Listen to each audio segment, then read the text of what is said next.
because it's an interesting dynamic. Like, it's so for important that for someone that's going to be that caretaker role for someone in their life that they may or may not even love or care for. Maybe they, there's my brain goes in all the different variations of that experience, right? But like, yes, caretaking, like especially caretakers that are taking care of others that are really going through some of the toughest human form experiences that they're going through, sickness, of all different types. That yes, caretakers do need to also take care of and support themselves in those contexts, and finding spaces where that experience of a caretaker being a caretaker can taking care of themselves, finding ways, feeling ways to take care of themselves in context of what feels like a completely self-sacrificial of the JC story, like that, you know what I'm saying? Like, so often the JC story, Mm-hmm. thank you, JC, for being here. Appreciate you so much.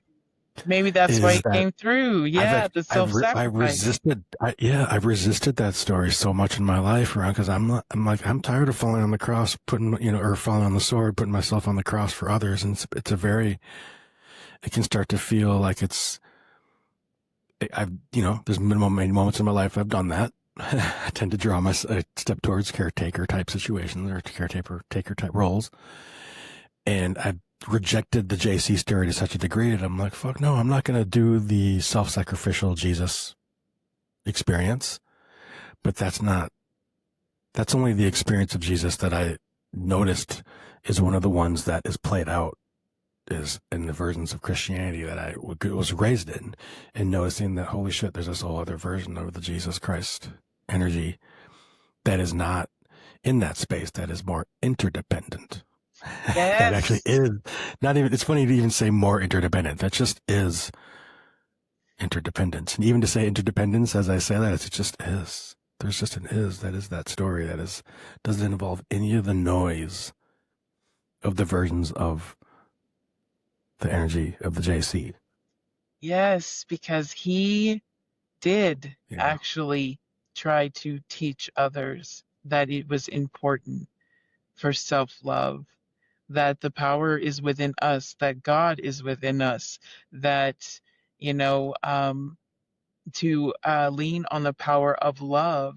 And there are moments in his story, like if you follow the true historical account of this man, he would take time to go and learn things for himself, go to Egypt, take these travels, and it wasn't all self sacrificial.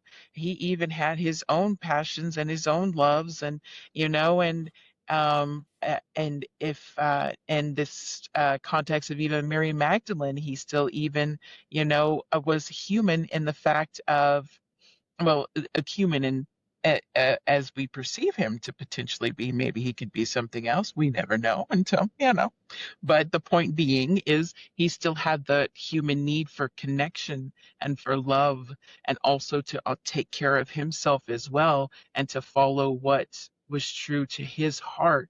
And in a sense, that in itself too is a form of self-love.